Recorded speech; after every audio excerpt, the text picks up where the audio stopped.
भगवान ने कहा मुनिवर गुरुदेव आज मैं अपना ऋण उतारूंगा। विश्वामित्र जी ने कहा महाराज कैसा ऋण, आप किसके कर्जदार हो गए? ये तो जब इनको श्राप मिला था तब तो आप आए नहीं, तो कर्जे कैसे हो गए, ऋण कैसे उतार रहे हैं आप? भगवान ऋण कैसे उतार रहे हैं आपको बतावें। भगवान कभी किसी का ऋण रखते नहीं है, उसका दुगना करके कई गुना करके देते हैं बंधु। जब द्रौपदी का चीरहरण हो रहा था तो उनको भगवान ने साड़ी इतना क्यों दिया? जब कुरुक्षेत्र में हस्तिनापुर में उधर यज्ञ हो रहा था, यज्ञ में जब शिशुपाल को भगवान कृष्ण मारे हैं सुदर्शन चक्र निकालकर, तो भगवान की लीला है, भगवान देखना चाहते हैं कौन कितना प्रेम करता है। तो उस चक्र से भगवान की उंगली थोड़े से कट जाते हैं, उससे रक्त प्रवाहित होने लगता है। अच्छा एक बात विचार करिए, सुदर्शन चक्र भगवान का, क्या भगवान की उंगली कभी कट सकती है क्या? जो नित्य नवीन उनकी उंगली पर विराजमान है, कभी कट सकती है क्या? नहीं ना।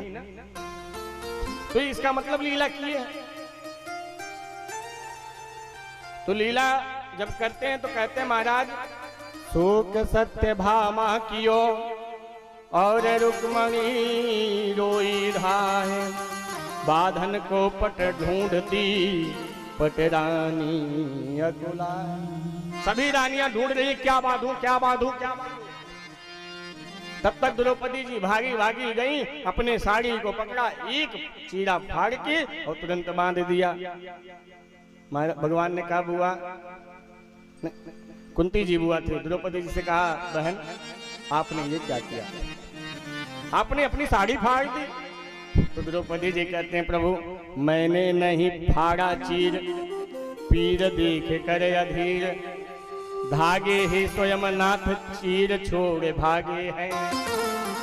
मैंने नहीं फाड़ा है, ये धागे स्वयं छोड़ के भागे हैं। और मैं कहती हूँ महाराज धागे वे अभागे जो बढ़े नहीं आगे हैं, भाग उन्हीं के जागे हैं जो उंगली पे आज लागे हैं। अरे ये तो बड़े भाग्यशाली है जो आपके उंगली पे लग गए महाराज, इसलिए मैंने नहीं फाड़ा, स्वयं लग गए हैं। जब द्रौपदी का चीरहरण हुआ तो भगवान ने इतनी साड़ी दी है कि दुर्योधन जैसा क्या दुशासन जैसा जो 100 हाथियों का बल रखता हो वो भी हार गया है। और भगवान ने कहा ये तो सूत दिया हूं, मूल का मूल अभी आपका पड़ा हुआ मेरे पास। भगवान ऐसा ऋण उतारते हैं। तो बोले इसमें महाराज पत्थर वाली बात कहां से आ गई, इसमें कौन सा ऋण? बोले मेरा भक्त एक प्रहलाद हुआ था, उसने मुझे पत्थर से प्रकट किया था कि नहीं, खंबे से। पहले के समय सीमेंट ईंट तो चलते नहीं थे, पत्थर के खंबे बनते थे।